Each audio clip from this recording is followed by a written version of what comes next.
We're not trying to go and figure that out and analyze that to a particular extent. We're just trying to take that first bite-sized bite to you getting into direct perception and control and understanding, planting that seed. So in 10 years' time, you are right on top of this and you're not just left there a victim of circumstance because you don't understand what's going on in your own body.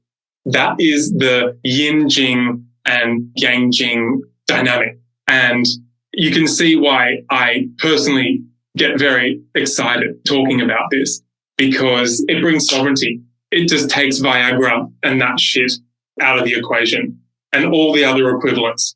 The need to kind of drug yourself in order to feel something and feel libido. When we bring the heart into it, it brings in that wielding and that mastery of what that sexuality is without it needing to be excessively leaked. And I'm going to start doing sexy dances. Not that this is a bad thing, no judgment. No, you don't have to go and tell the world that you're sexually activated now. It might be a part of your process of you needing to go and do that in order to really feel your sexuality, and then know that that part of that identification will probably come to a close, and then it will become more up close and personal for you in terms of your relationship with your sexuality. The yin before yang herbs, or could you do both simultaneously? Generally, simultaneously is a nice way to edge into it and go into it. So the Jing formula is why we start everyone on Jing. It's a good place to get into it and get that perception and that feeling. Then there are more yang herbs and more yin herbs that you can have on the periphery and start seeing how they interact with one another, as well as more yin approaches to sexuality and more yang approaches to sexuality. And I think for each of you, you can go on and explore what would that be. Perhaps you are needing to ask for a varying approach. Yin is very cultivating, and you're cultivating potential.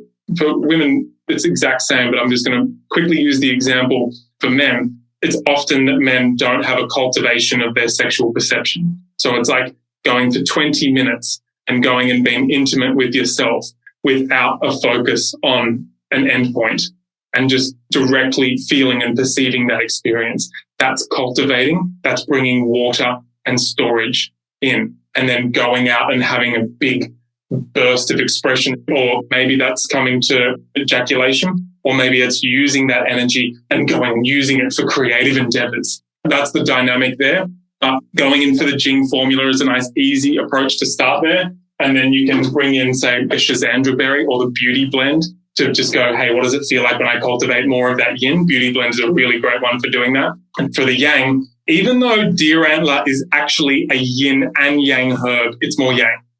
Right? It's actually a blood herb and a qi herb and a shen herb. So it's not just a make you horny herb. It's a powerful one. And if you don't have the container to capture that sexuality, you're going to feel it very quickly. And that's why it's an on-off kind of thing, the deer antler. But that's a little bit more yang. You'll feel a yang in there. Cordyceps is another really good one that you can bring in there to experience that yang. Perhaps euphomia bark is the other one that you've got in there. I'm just going to share my screen here. That's the cordyceps there. That's the Schisandra berry. What an incredible herb. Oh, what a herb to cultivate that yin. So juicy. And then the deer antler velvet. For those of you concerned about deer antler, we'll send out videos of me at the deer antler farm explaining the process, and especially the deer that we work in, that you can see they aren't killed. It's a harvest of the antler every year.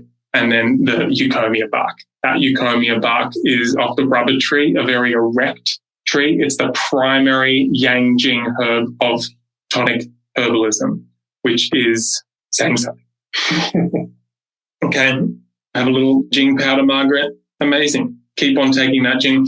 Do you guys see as well, I hope everyone's feeling this, a part of the responsibility of offering the Daoist tonic herbs is then offering general practices and intentions that come around that may support that purpose coming to light, the intention, the health outcome that you've got for maybe coming to Jing and supporting that and bringing it forward. Because sometimes perhaps there's too much going on in your life, environmentally, lifestyle-wise, for Jing herbs alone to drag it forward. That's why herbs work in a consortium of physical practice, physical cultivation, qigong, sun exposure, hydration, so on and so forth.